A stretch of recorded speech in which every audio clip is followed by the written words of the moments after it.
Hi ನಮಸ್ತೆ, ನಾನು ನಿಮ್ಮ ಸುನಿಲ್ ಸರ್. ಯಾರು ಫಸ್ಟ್ ಟೈಮ್ ಈ ಸುನಿಲ್ ಸರ್ ಎಕನಾಮಿಕ್ಸ್ ಚಾನಲ್ ಅನ್ನು ವೀಕ್ಷಣೆ ಮಾಡ್ತಿದ್ರಿ, ದಯವಿಟ್ಟು ಪಕ್ಕದಲ್ಲಿರುವಂತಹ ಸಬ್ಸ್ಕ್ರೈಬ್ ಬಟನ್ ಅನ್ನು ಪ್ರೆಸ್ ಮಾಡುವುದರ ಮೂಲಕ ನೋಟಿಫಿಕೇಶನ್ ಪಡ್ಕೊಳ್ಬೇಕು. ನೀವು ಯಾರಿಗೆ ಫಸ್ಟ್ ಟೈಮ್ ಈ GST ಪಾರ್ಟ್ 2 ವಿಡಿಯೋ ನೋಡ್ತಿದ್ರಲ್ಲ, ದಯವಿಟ್ಟು ನಿನ್ನೆ ನಾನು ಸರಿಯಾದ ಸಮಯ 6:36 ಗಂಟೆಗೆ GST ಗೆ ಸಂಬಂಧಪಟ್ಟಂಗೆ ಪಾರ್ಟ್ 1 ವಿಡಿಯೋನ ಅಪ್ಲೋಡ್ ಮಾಡಿದೆ. ಸೊ ಆ ವಿಡಿಯೋ ನೋಡ್ಕೊಳ್ಬೇಕು. ಆ ವಿಡಿಯೋ ನೋಡಿ ನಂತರ ಈ ವಿಡಿಯೋ ನೋಡ್ಬೇಕು. ಯಾರು ಆ ವಿಡಿಯೋ ನೋಡಿದಿರಲ್ಲ, ದಯವಿಟ್ಟು ಆ ವಿಡಿಯೋದ ಬಗ್ಗೆ ಏನಂತಂದ್ರೆ ಈ ವಿಡಿಯೋದಲ್ಲಿ ಏನಂತಂದ್ರೆ ಕಮೆಂಟ್ ಮಾಡ್ಬೇಕಂತ ತಮ್ಮಲ್ಲಿ ಕೇಳ್ಕೊಳ್ತೀನಿ. ಯಾವ ತರ ಇತ್ತು ಮತ್ತೆ ಯಾವ್ದಾರ ಸೋರ್ಸ್ ಸೇರಿಸಬೇಕು ಅಂತಂದ್ರೂ ಕೂಡ ನಿಮ್ಮ ಅಭಿಪ್ರಾಯಗಳನ್ನು ನನ್ನ ಜೋಡಿ ಹಂಚಿಕೊಳ್ಬಹುದು, ಕಮೆಂಟ್ ಮಾಡಬೇಕು, ಸರಿನಾ? ಹಾಗಾದ್ರೆ ಎಕನಾಮಿಕ್ಸ್ ಸಂಬಂಧಪಟ್ಟಂಗೆ ಏನಂತಂದ್ರೆ ಇವತ್ತು GST ಪಾರ್ಟ್ 2 ಹೇಳ್ತೀನಿ. ಆಮೇಲೆ ಬಹಳಷ್ಟು ಹುಡುಗರು ಇವತ್ತು ಸರಿಯಾದ ಸಮಯ ನೋಡ್ರಿ, ಇಲ್ಲಿ ಇನ್ನೊಂದು ಲಾಸ್ಟ್ ಇದು 8:15 PM ರಾತ್ರಿ 8:15ಕ್ಕೆ ಇನ್ಫ್ಲೇಷನ್ ಮೇಲೆ, ಹಣದುಬ್ಬರದ ಮೇಲೆ MCQ ಕಾನ್ಸೆಪ್ಟ್ ಹೇಳ್ತೀನಿ ಮೊದಲು, ಆಮೇಲೆ MCQ ಕ್ಲಾಸ್ ಮಾಡ್ತೀನಿ, ಅಲ್ಲಿ ಜಾಯಿನ್ ಆಗಕ್ಕೆ ಸಾಧ್ಯ ಆಗಿರ್ಬೇಕು. ಓಕೆನಾ? ಇನ್ಫ್ಲೇಷನ್ ಮೇಲೆ ಅಂತಂದ್ರ ಹಣದುಬ್ಬರದ ಮೇಲೆ ಕ್ಲಾಸ್ ಇರುತ್ತೆ, ದಯವಿಟ್ಟು ವೀಕ್ಷಣೆ ಮಾಡಬೇಕು ಅದು. ಓಕೆ ರೈಟ್, ನೆಕ್ಸ್ಟ್ ಕ್ಲಾಸಿಗೆ ಹೋಗ್ತೇನೆ ಸ್ನೇಹಿತರೆ. ಈಗ GST ಗೆ ಸಂಬಂಧಪಟ್ಟಂಗೆ GST ಏನಾಯ್ತು, ಹಿನ್ನೆಲೆ ಎಲ್ಲಿಂದ ಬಂತು, ನೆಕ್ಸ್ಟ್ GST ಗೆ ಸಂಬಂಧಪಟ್ಟಂಗೆ ಯಾವ್ಯಾವ ಸಮಿತಿಗಳ ನೇಮಕ ಆಗಿದ್ದಾವೆ ಎಲ್ಲದರ ಕುರಿತು ನಾನು ಲಾಸ್ಟ್ ಕ್ಲಾಸ್ ಅಲ್ಲಿ ಹೇಳಿದೆ. ಹಾಗಾದ್ರೆ ಇವತ್ತು GST ಯ ಹಂತಗಳ ಬಗ್ಗೆ ಹೇಳಬೇಕು. GST ವಿಧಗಳು ಲಾಸ್ಟ್ ಕ್ಲಾಸ್ ಅಲ್ಲಿ ಆಗಿತ್ತು, ಈಗ ಹೇಳಬೇಕು GST ಹಂತಗಳು ಮತ್ತು GST ಕೌನ್ಸಿಲ್ ಮಂಡಳಿ ಹೇಳಿದ್ರೆ ಇವತ್ತು ಈ ಕ್ಲಾಸ್ ಮುಗಿತದ. GST ಯ ಹಂತಗಳು, GST ಹಂತಗಳು ಅಂತಂದ್ರೆ GST ಸ್ಲ್ಯಾಬ್ ಅಂತ ಕರಿತೀವಿ ಇಂಗ್ಲಿಷ್ ಒಳಗ. ಅದನ್ನ ಏನಂತ ಕರಿತೀವಿ? GST ಸ್ಲ್ಯಾಬ್ ಅಂತ ಕರಿತೀವಿ. ಸ್ಲ್ಯಾಬ್, ಓಕೆ, ಸ್ಲ್ಯಾಬ್ಸ್ ಅಂತ ಹೇಳಿದ್ರು ತಪ್ಪಲ್ಲ, GST ಸ್ಲ್ಯಾಬ್ಸ್ ಅಂತ ಕರಿತೀವಿ. GST ಹಂತ ಒಳಗೆ ನೋಡಿದ್ರೆ ಸ್ನೇಹಿತರೆ, ಮೊದಲನೇದು ಏನಂತಂದ್ರೆ 0% ಅಂತೇಳಿ ಬರುತ್ತೆ. ಯಾವುದು? 0% ಅಂತೇಳಿ ಬರುತ್ತೆ, 0 ಹಂತದಲ್ಲಿ ಅಂತೇಳಿ. GST 0 ಅಲ್ಲಿ ಮತ್ತು ವಿನಾಯಿತಿಗೆ ಏನ್ ವ್ಯತ್ಯಾಸ ಸರ್ ಅಂತೇಳಿ ಹೇಳ್ತೀನಿ ನೋಡ್ರಿ. 0 ಅಲ್ಲಿ ಬಂದ್ಬಿಟ್ರ ನಿಮ್ ಮೊಟ್ಟೆ ಬರುತ್ತೆ. ಯಾವ್ದು ಬರುತ್ತೆ ಅಂತಂದ್ರೆ ಮೊಟ್ಟೆ ಬರುತ್ತೆ 0 ಒಳಗ, ಮೊಟ್ಟೆ. ಮತ್ತೇನಂತಂದ್ರ ಒಂದು ಮೊಟ್ಟೆ, ಎರಡನೇದು ಸೆಣಬು ಬರುತ್ತೆ, ಸೆಣಬು. ನೆಕ್ಸ್ಟ್ ಉಪ್ಪು ಕೂಡ 0 ಅಲ್ಲಿ ಇದೆ, ಉಪ್ಪು 0 ಅಲ್ಲಿ ಇದೆ. ನೆಕ್ಸ್ಟ್ ಏನಂತಂದ್ರ ಮೊಸರು, ಹಾಲಿದ್ದು 0 ಒಳಗೆ, ಬಟ್ 3% ಅಲ್ಲಿ ಹಾಕಿದ್ದಾರೆ ಅದನ್ನ. ನೆಕ್ಸ್ಟ್ ಇದಾದ ನಂತರ ನೈಸರ್ಗಿಕ ಜೇನು ಕೂಡ, ಯಾವುದು? ನೈಸರ್ಗಿಕ ಜೇನು, ನ್ಯಾಚುರಲ್ ಆಗಿ ಜೇನು ಸಿಗ್ತದಲ್ಲ ಅದು ನೈಸರ್ಗಿಕ ಜೇನುತುಪ್ಪ. ಓಕೆ, ಜೇನುತುಪ್ಪ ನೈಸರ್ಗಿಕವಾಗಿ ಸಿಗ್ತೈತಲ್ಲ ಅದು ಜೇನುತುಪ್ಪ, ಅದು ನಿಮಗ ಗೊತ್ತಿರಲಿ. ನೆಕ್ಸ್ಟ್ ಇದನ್ ಬಿಟ್ರೆ ಮತ್ತೆ 0 ಒಳಗೆ ಏನಿದೆ ಅಂತಂದ್ರ ಬ್ರೆಡ್ ಆಯ್ತು, ಮೊಟ್ಟೆ. ನೆಕ್ಸ್ಟ್ ಬ್ರೆಡ್, ಒಂದು ಬ್ರೆಡ್. ನೆಕ್ಸ್ಟ್ ಹಸಿ ತರಕಾರಿಗಳು,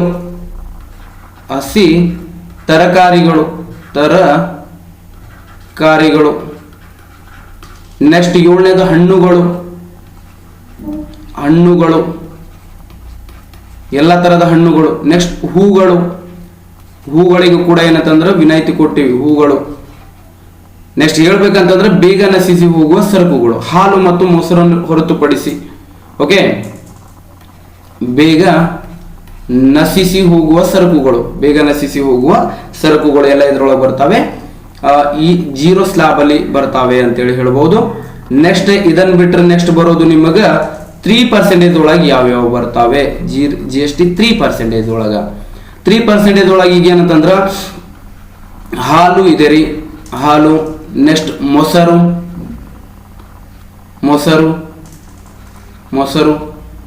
ನೆಕ್ಸ್ಟ್ ಅದನ್ನ ಬಿಟ್ರಿ ಏನಂತಂದ್ರ ನಿಮ್ ಬಂಗಾರದ ಒಡವೆಗಳು, ಬಂಗಾರ ಅಂತೇಳಿ ಹೇಳ್ಬೋದು. ಬಂಗಾರದ ಒಡವೆಗಳು ಎಲ್ಲ 3ರಲ್ಲಿ ಇದ್ದಾವೆ. ಮೊದಲು ಮೊಸರು, ಈ ಹಾಲಿದ್ದಾವೆ ಇಲ್ಲ, ಇವೆಲ್ಲ ಇದ್ರೊಳಗಿದ್ದು. ಮೊಸರು, ಹಾಲೆಲ್ಲ 0% ಇಟ್ಟಿದೀವಿ. 0 ಇಂದ ಡೈರೆಕ್ಟ್ ಆಗಿ ಇವಕ್ಕೆ ಏನಂತಂದ್ರ 3% ಬಂಗಾರ.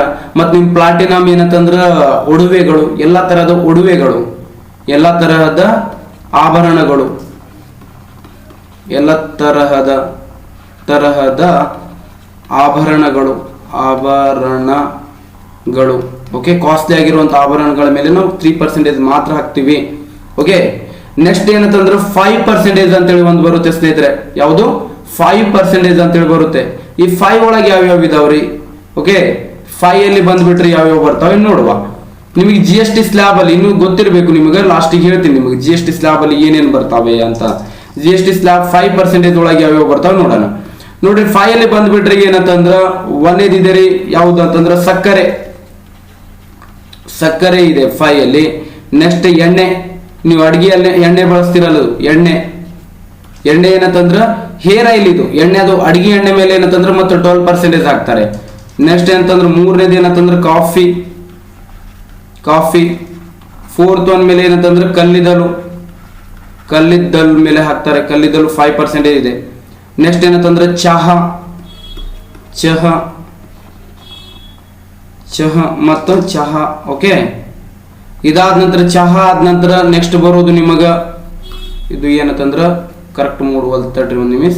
ಚಹಾ ನೆಕ್ಸ್ಟ್ ಬರೋದು ನಿಮಗೆ ಏನಂತಂದ್ರ ರಸಗೊಬ್ಬರಗಳು. ರಸಗೊಬ್ಬರ ರೈತರು ಬಳಸುವಂಥದ್ದು ರಸಗೊಬ್ಬರ.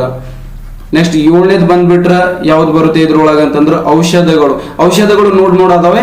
ಬಟ್ ಔಷಧಗಳು ಹೆಚ್ಚಾಗಿದಾವೆ ಈಗ, ಟೋಲಿಗೆ ಹಾಕಿದ್ದೀವಿ ನಾವು. ನೆಕ್ಸ್ಟ್ ಏನಂತಂದ್ರೆ ಸಿಹಿ ತಿಂಡಿಗಳು.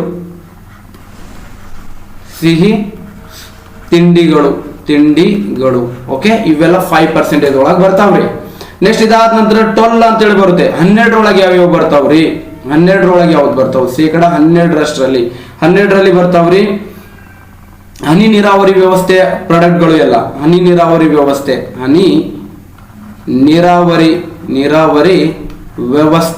ಎಂತ ವ್ಯವಸ್ಥೆ? ಹನಿ ನೀರಾವರಿ ವ್ಯವಸ್ಥೆ. ಓಕೆ, ಬಿ ಅಲ್ಲಿ ನೆಕ್ಸ್ಟ್ 1ನೇದು ಇದು. 2ನೇದು ಯಾವ್ದ್ರಿ ಅಂತಂದ್ರ ನೋಡ್ರಿ, ಇಲ್ಲಿ 2ನೇದು ಬಂದ್ಬಿಟ್ರಿ ಅಂತಂದ್ರೆ ಛಾಯಾಚಿತ್ರಗಳು ಅಂತಂದ್ರೆ ನೀವು ಫೋಟೋ ಅದು ಎಲ್ಲ ತೆಗ್ಸಾಕ್ ಹೋಗ್ತೀರ, ಅವುಗಳು ಛಾಯಾಚಿತ್ರಗಳು 12%. ನೆಕ್ಸ್ಟ್ ಏನಂತಂದ್ರ ತುಪ್ಪ, ಟೊಲೆ ಇದೆ ಇದು ತುಪ್ಪ ಎಷ್ಟಿದೆ? 12% ಇದೆ. ನೆಕ್ಸ್ಟ್ ಏನಂತಂದ್ರ ನೆಕ್ಸ್ಟ್ ಉಪ್ಪಿನಕಾಯಿ ಕೂಡ ಏನಂತಂದ್ರೆ ಟೊಲೆ ಇದೆ, 5 ಇಲ್ಲ ಅದು. ಉಪ್ಪಿನಕಾಯಿ. ಓಕೆ, ನೆಕ್ಸ್ಟ್ 5th ಅಲ್ಲಿ ಯಾವ್ದಿದೆ ಅಂತಂದ್ರ ಖರ್ಜೂರು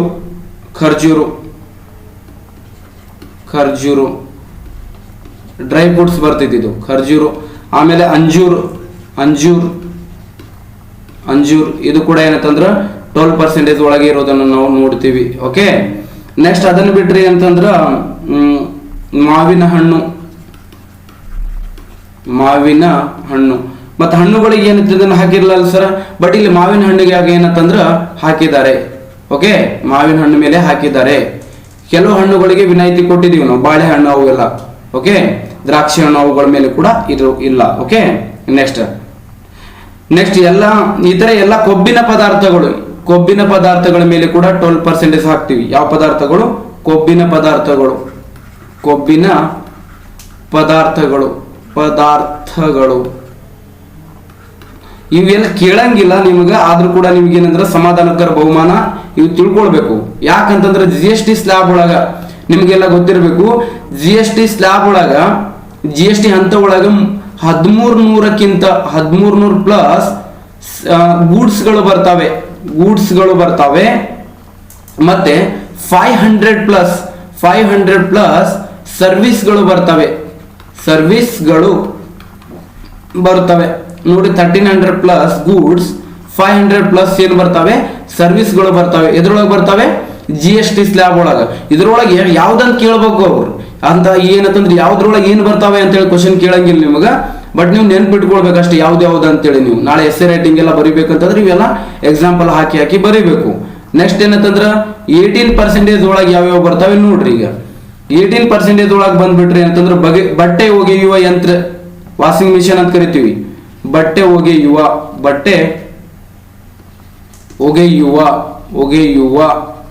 ಯಂತ್ರ ಬಟ್ಟೆ ಒಗೆಯುವ ಯಂತ್ರ. ನೆಕ್ಸ್ಟ್ ಏನಂತಂದ್ರ ಟೈರ್ಗಳು ವೆಹಿಕಲ್ಗಳು ಬಳಸ್ತಾರಲ್ಲ ಟೈರ್ಗಳು. ನೆಕ್ಸ್ಟ್ ಕ್ಯಾಮ್ರಾ, ನಿಮ್ ಕ್ಯಾಮ್ರಾ ಎಲ್ಲ ಕ್ಯಾಮರಾ ಇದ್ರೊಳಗೆ ಬರ್ತದ ಕ್ಯಾಮರಾ. ನೆಕ್ಸ್ಟ್ ಏನು ಬರ್ತಾವ್ರಿ 12% ಒಳಗೆ ಅಂತಂದ್ರೆ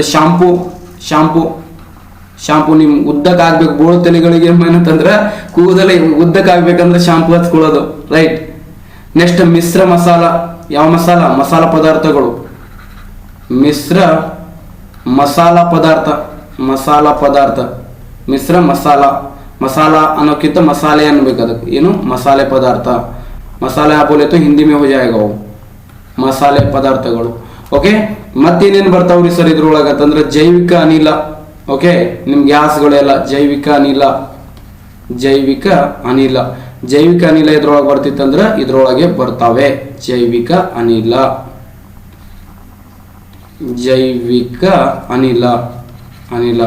ನೆಕ್ಸ್ಟ್ ಏನ್ ಬರ್ತಾವೆ ಇದ್ರೊಳಗಂತಂದ್ರ ವಿದ್ಯುತ್, ಕೆಲವೊಂದು ಏನಂತಂದ್ರ ವಿದ್ಯುತ್ ಪರಿವರ್ತಕಗಳು. ವಿದ್ಯುತ್ ಬಿಲ್ ಮೇಲೆ ಹಾಕಂಗಿಲ್ಲ ನಾವು, ವಿದ್ಯುತ್ ಪರಿವರ್ತಕಗಳ ಮೇಲೆ ಹಾಕ್ತಿವಿ. ಪರಿವರ್ತಕ. ಓಕೆ, ಇವೆಲ್ಲ ಏನಂತಂದ್ರೆ ಇದ್ರೊಳಗೆ ಬರ್ತಾವೆ. 18 ಎಕ್ಸಾಂಪಲ್ ಮುಂತಾದವುಗಳು ETC ಅಂತೇಳಿ ತಿಳ್ಕೊಳ್ರಿ. ನೆಕ್ಸ್ಟ್ ಏನಂತಂದ್ರೆ 28 ಮೇಲೆ ಐಷಾರಾಮಿ ಸರಕುಗಳ ಮೇಲೆ ಹಾಕ್ತಿವಿ ನಾವು. ಈಗ ಬಹಳಷ್ಟು ಸರಕುಗಳನ್ನ ಏನ್ ಮಾಡಿದಾರೆ ಗೊತ್ತಾ, 5 ಇದ್ದಿದ್ದು ಏನ್ ಮಾಡಿದ್ದಾರೆ 5 to 12 ಹಿಂಗೆ ಈ ತರ ಏನಂತಂದ್ರೆ ಬದಲಾವಣೆ ಮಾಡಿದ್ದಾರೆ ಬಹಳಷ್ಟು ಸರಕುಗಳನ್ನ. ಓಕೆ, ಅದು ನಿಮಗೆ ಗೊತ್ತಿರಬೇಕು. ನೆಕ್ಸ್ಟ್ ಏನಂತಂದ್ರೆ ಅದನ್ನ ಕೂಡ ಹೇಳ್ತೀನಿ ನಾವು ಯಾವ್ದ್ರಿಂದ ಯಾವ್ದಕ್ಕೆ ಹಾಕಿದ್ದಾರೆ ಅಂತೇಳಿ. ಇದೆ ನಾನು ಸುನಿಲ್ ಸರ್ ಎಕನಾಮಿಕ್ಸ್ ಟೆಲಿಗ್ರಾಮ್ ಒಳಗೆ ಹಾಕಿರ್ತೀನಿ, ಅಲ್ಲಿ ಸ್ವಲ್ಪ ನೋಡಕ್ ಸಾಧ್ಯ ಆಗಿರ್ಬೇಕು, ರೈಟ್. ನೆಕ್ಸ್ಟ್ ಏನಂತಂದ್ರ 28 ಒಳಗೆ ಯಾವ್ಯಾವ ಬರ್ತಾವೆ, 28 ಒಳಗೆ ಯಾವ ಬರ್ತಾವೆ ಅಂತ ಕೇಳಿದ್ರ ವೈಯಕ್ತಿಕ ವಿಮಾನ ರೀ. ಸ್ಪೆಷಲ್ ವಿಮಾನ ತಗೊಂಡು ಹೋಗ್ತಿರ್ತಾರಲ್ಲ ಅವ್ರ ಮೇಲೆ, ವೈಯಕ್ತಿಕ ವಿಮಾನ ತಗೊಳ್ಳೋರ ಮೇಲೆ ವೈಯಕ್ತಿಕ ವಿಮಾನ. ಎಂತ ವಿಮಾನ, ವೈಯಕ್ತಿಕ ವಿಮಾನ. ನೆಕ್ಸ್ಟ್ ಏನಂತಂದ್ರ ತಂಬಾಕು ಮೇಲೆ ಕೂಡ ಏನಂತಂದ್ರ ನಾವು 28 ಹಾಕ್ತಿವಿ ನಾವು, ತಂಬಾಕು. ನೆಕ್ಸ್ಟ್ ಏನಂತಂದ್ರ ಸಿಗರೇಟ್. ಯಾವುದು, ಪಾನ್ ಮಸಾಲ ಅಂದ್ರೆ ಮುಗೀತು, pan masala. Next 4th one ಮೇಲೆ ಯಾವುದು ಅಂತಂದ್ರೆ ಪಾನ್ ಮಸಾಲ. ಮೋಟರ್ ಸೈಕಲ್ಗಳು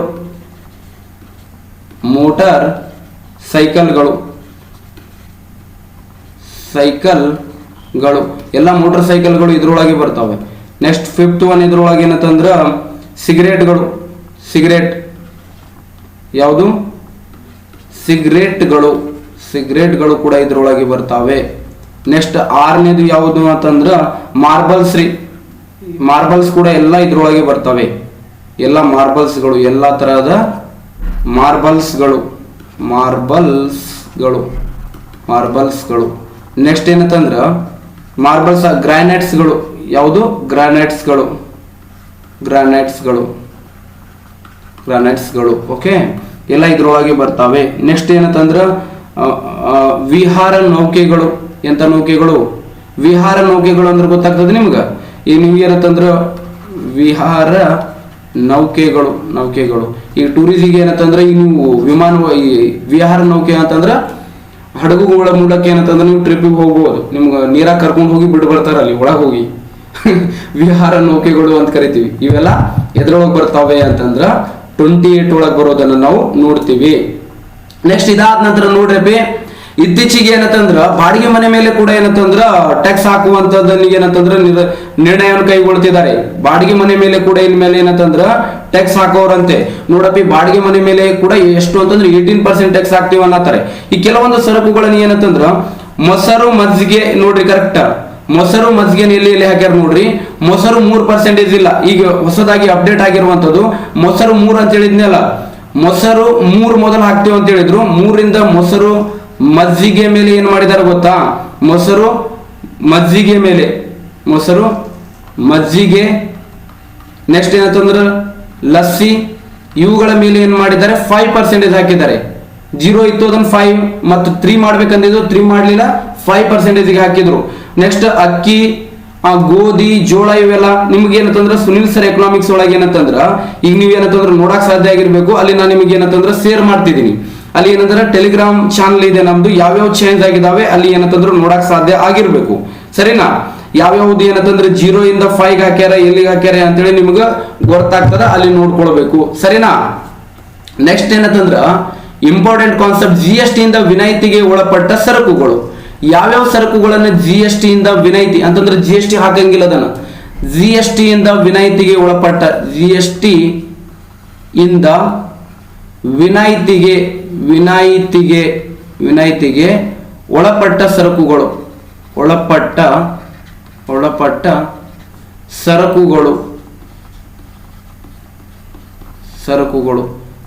GST ಇಂದ ವಿನಾಯಿತಿಗೆ ಒಳಪಟ್ಟ ಸರಕುಗಳು ಯಾವ್ಯಾವ ಸರಕುಗಳು ಇದಾವೆ ನೋಡ್ರಿ.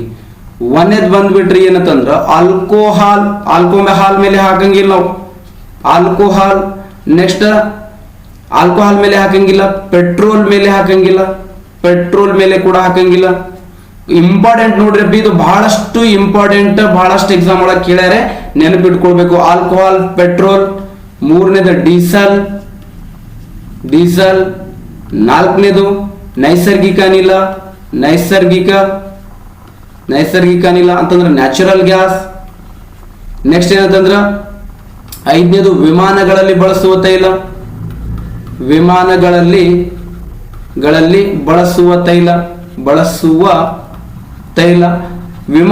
ಎಷ್ಟು ಮೈಲೇಜ್ ಕೊಡ್ತಾವೆ ಕಮೆಂಟ್ ಮಾಡಬೇಕು. ಆಮೇಲೆ ರೈಟ್. ನೆಕ್ಸ್ಟ್ ಏನಂತಂದ್ರೆ ಆರನೇದು ಏನಂತಂದ್ರೆ ವಿದ್ಯುತ್ ಬಿಲ್. ಯಾವ ಬಿಲ್ ರೀ? ವಿದ್ಯುತ್. ಸರಿ, ವಿನಾಯಿತಿಗೆ ಮತ್ತೆ ಏನಂತಂದ್ರೆ 0% ಏನ್ರಿ ವ್ಯತ್ಯಾಸ ಸರಿ? ವಿದ್ಯುತ್ ಬಿಲ್ ನೋಡ್ರಿ, ವಿನಾಯಿತಿ ಅಂತಂದ್ರೆ ಇದ್ರ ಮೇಲೆ ಹಾಕಂಗಿಲ್ಲ ನಾವು. ಈಗ ನಾವು ಏನಂತಂದ್ರೆ ಇವೆಲ್ಲ ಪದಾರ್ಥಗಳನ್ನ ನಾವು GST ಅಂಡರ್ ಅಲ್ಲಿ ತಗೊಂಡ್ರೆ ಬಹಳ ಅಂದ್ರೆ 28 ಮ್ಯಾಕ್ಸಿಮಮ್. GST ಒಳಗೆ ಎಷ್ಟು ಐತ್ರಿ? ಮ್ಯಾಕ್ಸಿಮಮ್ ಅಂತಂದ್ರೆ 28% ಐತಿ. 28 ಗಿಂತ ಹೆಚ್ಚು ಹಾಕಕ್ ಬರಂಗಿಲ್ಲ. ಈ ಪೆಟ್ರೋಲ್, ಡೀಸೆಲ್, ಆಲ್ಕೋಹಾಲ್, ನೈಸರ್ಗಿಕ ಅನಿಲ ಮೇಲೆ ರಾಜ್ಯ ಸರ್ಕಾರದವರು ಹಾಕ್ತಾರೆ ಇದನ್ನ ಟ್ಯಾಕ್ಸ್. ರಾಜ್ಯ ಸರ್ಕಾರದವರು ಸೆಸ್ ಹಾಕ್ತಾರೆ. ಸೆಂಟ್ರಲ್ ಗೌರ್ಮೆಂಟ್ ಹಾಕಿದ ನಂತರ ಕೂಡ ಇವರು ಸೆಸ್ ಹಾಕ್ತಾರೆ. ಈಗ 28% ಹಾಕಿದ್ರೆ ಗೌರ್ಮೆಂಟ್ ಲಾಸ್ ಆಗ್ತದ. ಅದಕ್ಕೆ ಅವ್ರು ಏನ್ ಮಾಡ್ತಾರೆ, ಮೋರ್ ದೆನ್ 65 to 70% ವರೆಗೂ ಕೂಡ ಏನಾಗ್ತಾರೆ, ಸೆಸ್ ಹಾಕ್ತಾರೆ. ಆಲ್ಕೋಹಾಲ್ ಇನ್ ನೋಡಿ, ಆಲ್ಕೋಹಾಲ್, ಪೆಟ್ರೋಲ್, ಡೀಸೆಲ್. ಈ ಪೆಟ್ರೋಲ್ ಡೀಸೆಲ್ ಬಗ್ಗೆನೇ ಮಾತಾಡೋದು. ಪೆಟ್ರೋಲ್ ಡೀಸೆಲ್ ಈಗ GST ಅಂಡರ್ ಅಲ್ಲಿ ಬಂತಂತ ತಿಳ್ಕೊಳ್ರಿ. ಬಹಳ ಅಂತಂದ್ರೆ ಪರ್ ಲೀಟರ್ ಏನಂದ್ರೆ 55 to 60 rupees ಆಗ್ಬಹುದು, ಅದಕ್ಕಿಂತ ಹೆಚ್ಚಾಗಿಲ್ಲ. ಗೌರ್ಮೆಂಟ್ ಲಾಸ್ ಆಗ್ತದ. ಸೊ ಅದಕ್ಕೆ ಏನಂತಂದ್ರೆ 65 to 70% ಟ್ಯಾಕ್ಸ್ ಹಾಕ್ತಾರೆ. ಅದಕ್ಕೆ GST ಅಲ್ಲಿ ಒಳಪಡಿಸಿಲ್ಲ. ಈಗ ಲಾಸ್ಟ್ ಟೈಮ್ ಲಾಕ್ಡೌನ್ ಒಳಗೆ, ಸೆಕೆಂಡ್ ಲಾಕ್ಡೌನ್ ಒಳಗೆ ಪೆಟ್ರೋಲ್ ಡೀಸೆಲ್ ರೇಟ್ ಬಹಳಷ್ಟು ಏರಿಕೆ ಆಗ್ತಿತ್ತಲ್ಲ. ಅವಾಗ ಎಲ್ರು ಏನಂತಂದ್ರೆ ಜನರು ನಿರ್ಮಲಾ ಅತ್ತಿಗೆ ಬೈತಿದ್ರು, ನಿರ್ಮಲಾ ಸೀತಾರಾಮ್ ಡಮ್ ಅಂತಿದ್ರು. ಅವ್ರು ನಿರ್ಮಲಾ ಸೀತಾರಾಮ್ ಅವರು ನಗ್ತಾ ಒಂದೇ ಮಾತು ಹೇಳಿದ್ರು, ಪೆಟ್ರೋಲ್, ಡೀಸೆಲ್, ನೈಸರ್ಗಿಕ ಅನಿಲಗಳ ಬೆಲೆಗಳನ್ನು ಏರಿಸುವುದು ಇಳಿಸುವುದು ರಾಜ್ಯ ಸರ್ಕಾರಕ್ಕೆ ಬಿಟ್ಟಿದ್ದು. ನಾನು ಹಣಕಾಸು ಸಚಿವೆ ಮಾತ್ರ. ಪೆಟ್ರೋಲ್, ಡೀಸೆಲ್, ನೈಸರ್ಗಿಕ ಅನಿಲ ಬೆಲೆಗಳನ್ನು ಏರಿಸುವುದು ಇಳಿಸುವುದು ನನ್ನ ಕೈಯಲ್ಲಿ ಇರಲಿಲ್ಲ, ಆಯಾ ರಾಜ್ಯ ಸರ್ಕಾರಕ್ಕೆ ಬಿಟ್ಟಿದ್ದು ಅಂತೇಳಿ ಹೇಳಿದ್ರು. ಅದು ನಿಜ ಅದ. ಸೊ ಅದಕ್ಕೆ ಏನಂತಂದ್ರೆ ಪೆಟ್ರೋಲ್, ಡೀಸೆಲ್ ಬೆಲೆಗಳನ್ನು ಡಿಸೈಡ್ ಮಾಡೋರು ಯಾರು? ಆಯಾ ರಾಜ್ಯ ಸರ್ಕಾರ. ನೋಡ್ರಿ, ಒಂದು ರಾಜ್ಯದಿಂದ ಒಂದು ರಾಜ್ಯಕ್ಕೆ ಪೆಟ್ರೋಲ್, ಡೀಸೆಲ್ ಬೆಲೆಗಳ ವೇರಿಯೇಷನ್ ಆಗ್ತಿರ್ತದ. ಇಲ್ಲಿ ಗೋವಾಕ್ ಹೋಗ್ರಿ, ಗಾಡಿ ಬಾಡಿ ಎರಡು ಏನಂತಂದ್ರೆ ಚೀಪ್ ಅಂಡ್ ಬೆಸ್ಟ್ ಆಗ್ತಾವ. ಅಲ್ಲಿ ಆಲ್ಕೋಹಾಲ್ ಚೀಪ್ ಅಂಡ್ ಬೆಸ್ಟ್ ಐತಿ, ಪೆಟ್ರೋಲ್, ಡೀಸೆಲ್ ಕೂಡ ಏನಂತಂದ್ರ ಚೀಪ್ ಅಂಡ್ ಬೆಸ್ಟ್ ಇದಾವೆ ಅಲ್ಲಿ. ಸೊ ಅದಕ್ಕೆ ಏನಂತಂದ್ರ ಆಲ್ಕೋಹಾಲ್, ಪೆಟ್ರೋಲ್, ಡೀಸೆಲ್, ನೈಸರ್ಗಿಕ ಅನಿಲ, ವಿಮಾನಗಳಲ್ಲಿ ಬಳಸುವ ತೈಲ. ನೆಕ್ಸ್ಟ್ ವಿದ್ಯುತ್ ಬಿಲ್ ಅನ್ನು ಯಾರು ಹಾಕ್ತಾರೆ ಗೊತ್ತಾ? ಕಂಪನಿಗಳು ಹಾಕ್ತಾರೆ. ನಮ್ಮಲ್ಲಿ ಬೆಸ್ಕಾಂ, ಚೆಸ್ಕಾಂ, ಮೆಸ್ಕಾಂ ಮತ್ತು ಹೆಸ್ಕಾಂ ಅಂತೇಳಿ 5 ಕಂಪನಿಗಳಾದವಲ್ಲ, ಅವು ಡಿಸೈಡ್ ಮಾಡ್ತಾರೆ ವಿದ್ಯುತ್ ಬಿಲ್ ಅನ್ನ. ಹೊರತು ಏನಂತಂದ್ರೆ GST ಹಾಕಂಗಿಲ್ಲ ಅದರ ಮೇಲೆ. ಬೇಕಾದ್ರೆ ನೀವು ವಿದ್ಯುತ್ ಬಿಲ್ ತೆಗೆದು ನೋಡ್ರಿ ಮನೆಗೆ, ಸರಿನಾ? ಈಗ ನಾನು ಒಂದೇನಂತಂದ್ರೆ ಸುನಿಲ್ ಸರ್ ಎಕನಾಮಿಕ್ಸ್ ಒಳಗೆ ಏನಂತಂದ್ರೆ ಎಲ್ಲ ಡಿಟೇಲ್ ಆಗಿ ಹೊಸದಾಗಿ ಅಪ್ಡೇಟ್ ಆಗಿರುವಂತದ್ದು ಎಲ್ಲಾನು ಹಾಕಿದ್ದೀನಿ, ಅದನ್ನ ಒಂದ್ಸಲ ನೋಡ್ಕೊಡ್ರಿ, ಸರಿನಾ? ರೈಟ್. ಇದಾದ ನಂತರ ನೆಕ್ಸ್ಟ್ ಬರೋದು ನಿಮ್ಗ GST ಮಂಡಳಿ. ನೋಡ್ರಿ, ಪ್ರತಿಯೊಬ್ಬರಿಗೆ 6 ಪಾಯಿಂಟ್ಸ್ಗಳು ಗೊತ್ತಾಗಬೇಕು. FDA ಕೇಳ್ಯಾರ ಇದನ್ನ, ಮತ್ತೆ ಸೆಂಟ್ರಲ್ ಗೌರ್ಮೆಂಟ್ ಎಕ್ಸಾಮಿಗಂತೂ ಬಹಳ ಸಲ ಕೇಳ್ಯಾರ ಇದನ್ನ. ಯಾವ್ದು GST ಇಂದ ವಿನಾಯಿತಿಗೆ ಒಳಪಟ್ಟಿರುವಂತ ಸರಕುಗಳು ಯಾವ್ಯಾವ ಅದಾವೆ, ಒಟ್ಟೆ GST ಹಾಕಂಗಿಲ್ಲ ಇದನ್ನು. ಸರ್ ಮತ್ತೆ 0 ಅಂದಿದ್ರೆ 0 ಇದ್ದಿದ್ದು ನಾಳೆ 5ಕ್ಕೆ ಹಾಕ್ಬಹುದು. ಈಗ ಹಾಲು, ಮೊಸರು ಅವೆಲ್ಲ 0 ಒಳಗಿತ್ತು, ಬೆಣ್ಣೆ ಅವ್ನು 0 ಇಂದ ಈಗ 5ಕ್ಕೆ ಹಾಕಿವೇ ಇಲ್ಲೋ. ಸೊ ಆ ತರ ಇದು ನಿಮ್ಗೆ ಏನಂತಂದ್ರೆ ಗೊತ್ತಿರಬೇಕು, ರೈಟ್. ಇದಾದ ನಂತರ ನೆಕ್ಸ್ಟ್ ಬರೋದು ನಿಮಗೆ GST ಮಂಡಳಿ. GST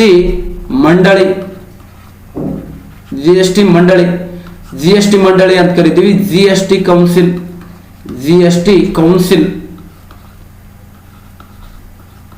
council. Okay, current affairs related ಆಗಿರುತ್ತೆ ಇದು. ನೋಡ್ರಿ, ಕರೆಕ್ಟ್ ಆಗಿ ತಿಳ್ಕೊಳ್ಬೇಕು. GST ಮಂಡಳಿ, GST ಕೌನ್ಸಿಲ್ ಅಂತ ಕರಿತೀವಿ. GST ಮಂಡಳಿ ಸ್ಥಾಪನೆ ಆಗಿದೆ ಯಾವಾಗ ಅಂತಂದ್ರ 2016 ಆಗಸ್ಟ್ 12ಕ್ಕೆ ಸ್ಥಾಪನೆ ಆಗಿದೆ. ಓಕೆ, GST ಮಂಡಳಿಯ ಕೇಂದ್ರ ಕಚೇರಿ ಇರೋದು ಎಲ್ಲಿ ಅಂತಂದ್ರ ನವದೆಹಲಿ. ಕೇಂದ್ರ ಕಚೇರಿ ಇದೆ ಎಲ್ಲಿ ಅಂತಂದ್ರ ಕೇಂದ್ರ ಕಚೇರಿ ನವದೆಹಲಿ ಒಳಗಿದೆ, ನವದೆಹಲಿನಲ್ಲಿ ಇದೆ. ನೆಕ್ಸ್ಟ್, GST ಮಂಡಳಿ ಬಗ್ಗೆ ತಿಳಿಸುವ ಸಂವಿಧಾನದ ವಿಧಿ ಯಾವುದಂತಂದ್ರ 279 ಸಬ್ ಆರ್ಟಿಕಲ್ ಎ. ಆಲ್ರೆಡಿ ಏನಂತಂದ್ರೆ KS 2020 ಎಕ್ಸಾಮ್ ಕೇಳ್ಯಾರ, ಇದನ್ನ 2020 ಪ್ರಿಲಿಮ್ಸ್ KS ಎಕ್ಸಾಮ್ ಕೇಳ್ಯಾರ. GST ಮಂಡಳಿ ಬಗ್ಗೆ ತಿಳಿಸುವ ಭಾಗ ಬಂದ್ಬಿಟ್ರ ಭಾಗ ಎಷ್ಟು ಅಂತಂದ್ರ ಸಿಂಪಲ್ ಇದೆ ರೀ. ಭಾಗ ಎಷ್ಟು ಅಂತಂದ್ರ 12ನೇ ಭಾಗ ಯಾವತ್ತು ರೋಮನ್ ಅಂಕಿಯಲ್ಲಿ ಬರೀಬೇಕು. GST ಮಂಡಳಿಯ ಅಧ್ಯಕ್ಷರು ಯಾರಾಗಿರ್ತಾರೆ? GST ಮಂಡಳಿಯ ಅಧ್ಯಕ್ಷರು ಹಣಕಾಸು ಮಂತ್ರಿಗಳಾಗಿರುತ್ತಾರೆ. ಮಂತ್ರಿಗಳು GST ಮಂಡಳಿಯ ಅಧ್ಯಕ್ಷರು ಹಣಕಾಸು ಮಂತ್ರಿಗಳಾಗಿರುತ್ತಾರೆ. ಹಾಗಾದ್ರೆ GST ಮಂಡಳಿಯ ಮೊದಲ ಅಧ್ಯಕ್ಷರು GST ಮಂಡಳಿಯ ಮೊದಲ ಅಧ್ಯಕ್ಷರು ಯಾರಂತಂದ್ರ ಅರುಣ್ ಜೇಟ್ಲಿ ಅವರಿದ್ರು. ಓಕೆ, ಪ್ರಸ್ತುತ ಯಾರದಾರ ಅಂತಂದ್ರೆ ನಿರ್ಮಲಾ ಸೀತಾರಾಮನ್. ಪ್ರಸ್ತುತ ಯಾರದಾರೆ ಅಂತ ಕೇಳಿದ್ರ ನಿರ್ಮಲಾ ಸೀತಾರಾಮನ್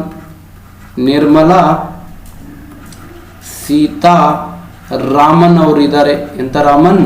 ನಿರ್ಮಲಾ ಸೀತಾರಾಮನ್. ಹಣಕಾಸು ಮಂತ್ರಿಗಳು ಅಧ್ಯಕ್ಷರು ಅರುಣ್ ಜೇಟ್ಲಿ.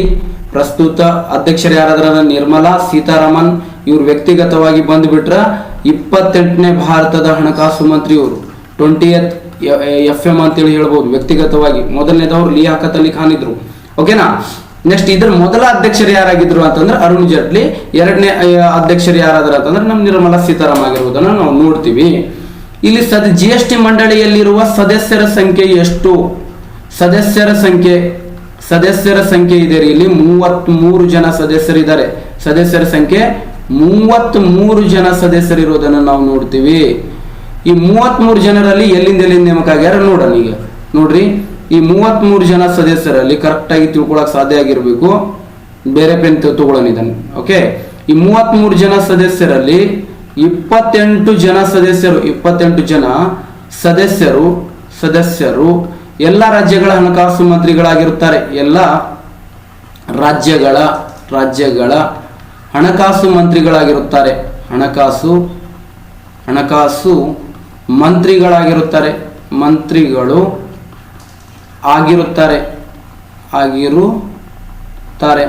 ನೆಕ್ಸ್ಟ್, ಈಗ ನಮ್ಮ ರಾಜ್ಯದ ಹಣಕಾಸು ಮಂತ್ರಿ ಯಾರಾದಂತಂದ್ರೆ ಬಸವರಾಜ ಬೊಮ್ಮಾಯಿ ಸಾಹೇಬ್ರು ಅದಾರ. ಇವನ್ ನೋಡಿ, ನಿಮ್ಗೆ ಗೊತ್ತಿರಬೇಕು, ಹಣಕಾಸು ಖಾತೆಯನ್ನು ಆಯಾ ರಾಜ್ಯದ CM-ಗಳೇ ತಗೊಂಡಿರ್ತಾರೆ. ಅದು ನಿಮ್ಗೆ ಗೊತ್ತಿರಬೇಕು, ರೈಟ್? ಗಾಬರಿ ಆಗ್ತಾರೆ ಬಹಳಷ್ಟು ಮಂದಿ, ಗೊತ್ತೇ ಆಗಂಗಿಲ್ಲ ಕರ್ನಾಟಕ ರಾಜ್ಯದ ಹಣಕಾಸು ಮಂತ್ರಿ ಯಾರಿದ್ದಾರೆ ಅನ್ಕೊಳ್ತಾರೆ. ಓಕೆ, ಮತ್ತು 3 ಜನ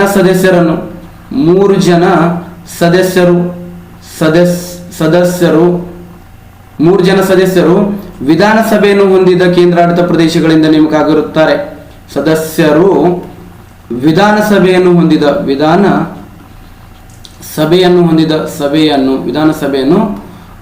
ಕೇಂದ್ರಾಡಳಿತ ಪ್ರದೇಶಗಳಿಂದ ನೇಮಕ ಆಗುತ್ತಾರೆ. ಕೇಂದ್ರಾಡಳಿತ ಪ್ರದೇಶಗಳಿಂದ ನೇಮಕ ಆಗುತ್ತಾರೆ. ಪ್ರದೇಶಗಳಿಂದ ಎಲ್ಲಿಂದ್ರಿ ಅವರು ಅಂತ ಕೇಳಿದ್ರ ಒಂದಿದೆ ರೀ ದೆಹಲಿಯಿಂದ ನೇಮಕ ಆಗ್ತಾರೆ. ಮತ್ತಿದು ಪುದುಚೇರಿ, ಪಾಂಡಿಚೇರಿ ಇದ್ದಿದ್ದು ಪುದುಚೇರಿ ಆಗಿತ್ತು. ಇದು ಪುದುಚೇರಿ. ನೆಕ್ಸ್ಟ್ ಏನಂತಂದ್ರೆ ಜಮ್ಮು ಮತ್ತು ಕಾಶ್ಮೀರ. ಮೂರನೇದು ಎಲ್ಲಿ? ಜಮ್ಮು ಮತ್ತು ಕಾಶ್ಮೀರಿಂದ ನೇಮಕ ಆಗ್ತಾರೆ 3 ಜನ. ಮತ್ತೊಬ್ಬರು ಸದಸ್ಯರು ಯಾರಂತಂದ್ರ ಒಬ್ಬ ಸದಸ್ಯ ಕೇಂದ್ರ ಹಣಕಾಸು ಸಚಿವರು.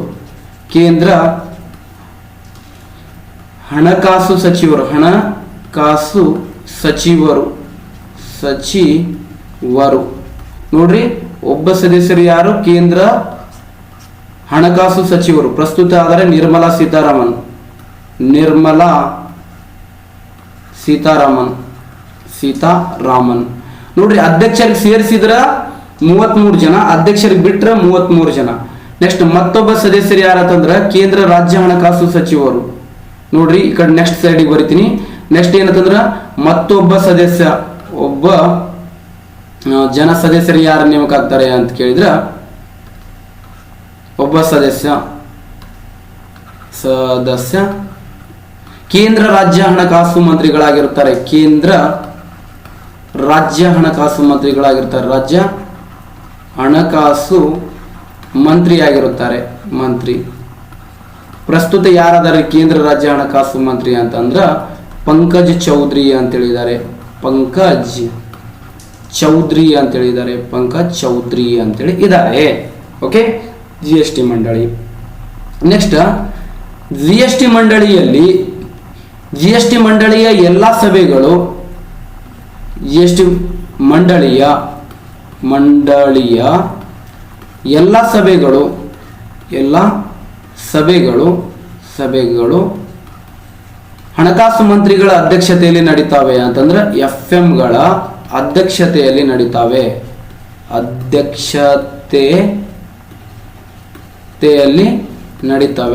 ಅಧ್ಯಕ್ಷತೆಯಲ್ಲಿ ನಡೆಯುತ್ತವೆ. ನೋಡ್ರಿ, ನೋಟ್ಸ್ ಮಾಡ್ಕೊಡ್ರಿ ನೀಟಾಗಿ. ಅಧ್ಯಕ್ಷತೆಯಲ್ಲಿ ನಡೀತಾವೆ.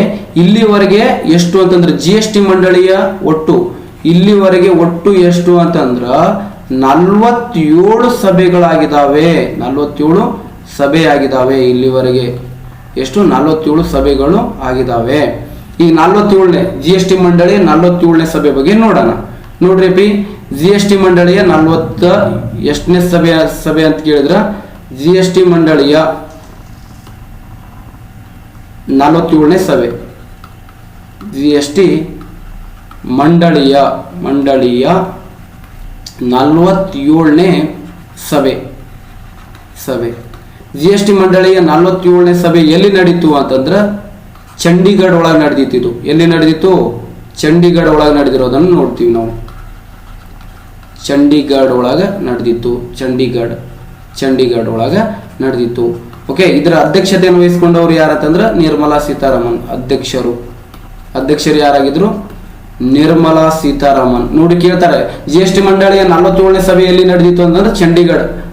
ನಿರ್ಮಲಾ ಸೀತಾರಾಮನ್ ಅವರು ವಹಿಸಿಕೊಂಡಿದ್ರು. ಓಕೆ, ಈ GST ಮಂಡಳಿಯಲ್ಲಿ ಏನೇ ನಿರ್ಣಯಗಳನ್ನು ಕೈಗೊಳ್ಳಬೇಕು ಅಂತಂದ್ರ 2/3 ಬಹುಮತ GST ಮಂಡಳಿಯಲ್ಲಿ 2/3 ಬಹುಮತ ರಾಜ್ಯಗಳಿಗೆ ನೀಡಲಾಗಿದೆ.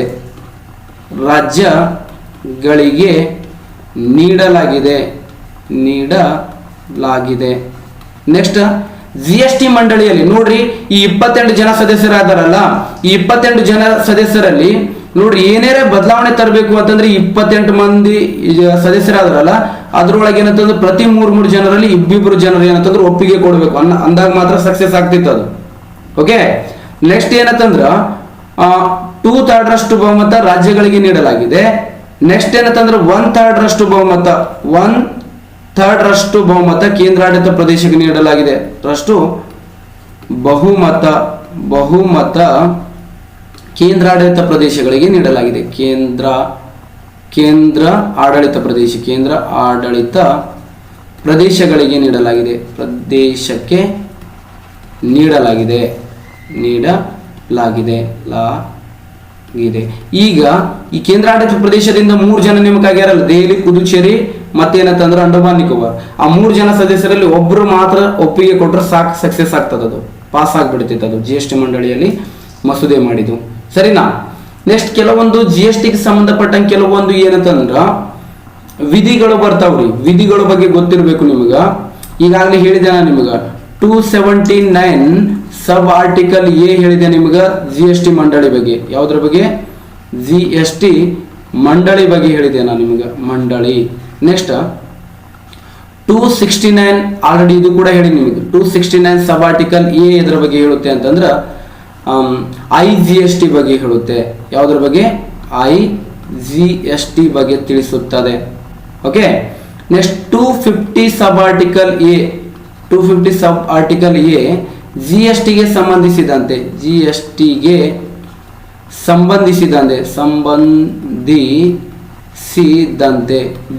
ಸಂಬಂಧಿಸಿದಂತೆ ತುರ್ತು ನಿರ್ಧಾರಗಳನ್ನು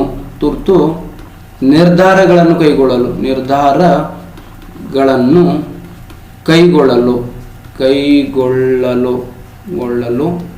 ನೋಡ್ರಿ, ಜಿಎಸ್ಟಿಗೆ ಸಂಬಂಧಿಸಿದಂತೆ ತುರ್ತು ನಿರ್ಧಾರಗಳನ್ನು ಕೈಗೊಳ್ಳಲು ಸಂಸತ್ತಿಗೆ ಅಧಿಕಾರ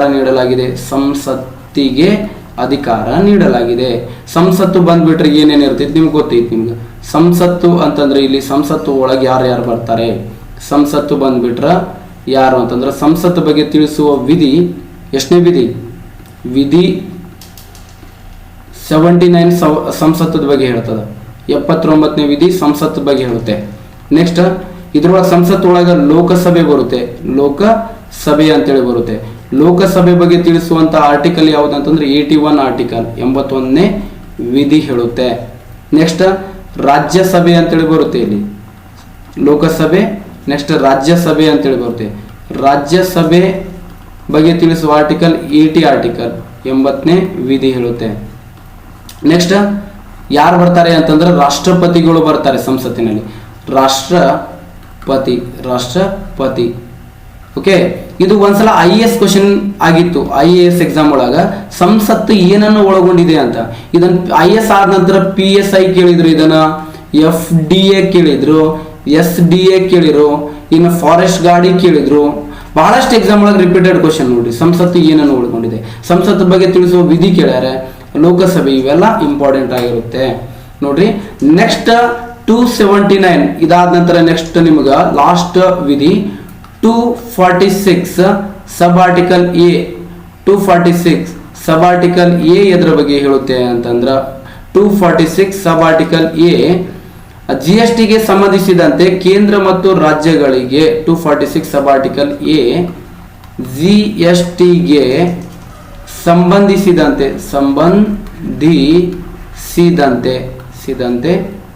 ಕೇಂದ್ರ ಮತ್ತು ರಾಜ್ಯಗಳಿಗೆ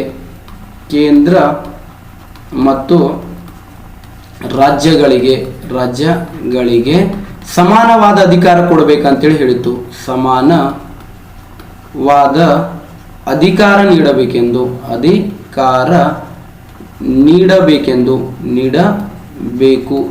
ಎಂದು ಶಿಫಾರಸು ಮಾಡಿತ್ತು. ಕೇಂದ್ರ ಮತ್ತು ರಾಜ್ಯಗಳಿಗೆ ಜಿಎಸ್ಟಿಗೆ ಸಂಬಂಧಿಸಿದಂತೆ ಸಮಾನವಾದ ಅಧಿಕಾರ ನೀಡಬೇಕೆಂದು ಈ 246 ಸಬ್ ಆರ್ಟಿಕಲ್ ಎ ಹೇಳುತ್ತೆ. ಇಲ್ಲಿಗೆ ಏನಂತಂದ್ರೆ ಕಂಪ್ಲೀಟ್ ಆಗಿ ನಿಮ್ಗೆ ಜಿಎಸ್ಟಿಗೆ ರಿಲೇಟೆಡ್ ಆಟೋಮೆಟಿಕ್ ಎಲ್ಲಾನು ನಿಮ್ಗೆ ಅರ್ಥ ಆಗ್ತದ. ಇದನ್ನು ಓದಿದ್ರೆ ಆಟೋಮೆಟಿಕ್ಲಿ ನಿಮ್ ತಲೆಗೆ ಬರ್ಲೇಬೇಕು ಅವು. ಬಟ್ ಏನಂತಂದ್ರೆ ನೀವು ರೋಬೋಟ್ಗಳು ಅಲ್ಲ, ಒಂದು ಸಲ ಹೇಳಿದ ಕೂಡಲೇ ಏನಂತಂದ್ರೆ ತಲೆಗೆ ಹೋಗಕ್ಕೆ ರೋಬೋಟ್ಗಳು ಅಲ್ಲ. ಮೇಲೆ ನೋಟ್ಸ್ ನೀಟಾಗಿ ಮಾಡ್ಕೊಂಡು ಮೇಲೆ ರಿವಿಷನ್ ಮಾಡ್ರಿ. ಇವತ್ತು ಸರಿಯಾದ ಸಮಯ 8:15 PM ಗೆ ಸುನಿಲ್ ಸರ್ ಎಕನಾಮಿಕ್ಸ್ ಅಲ್ಲಿ ಲೈವ್ ತರಗತಿಗಳು ಇರ್ತವೆ. ಹಣದುಬ್ಬರದ ಮೇಲೆ ಇರುತ್ತೆ. ಓಕೆ, ಇದು ನಿಮಗೆ ಗೊತ್ತಿರಲಿ, ಸರಿನಾ? ಇಲ್ಲಿವರೆಗೆ ಏನಂತಂದ್ರೆ ವೀಕ್ಷಣೆ ಮಾಡಿದ್ದಕ್ಕೆ ತಮಗೆಲ್ಲರಿಗೂ ಧನ್ಯವಾದಗಳು.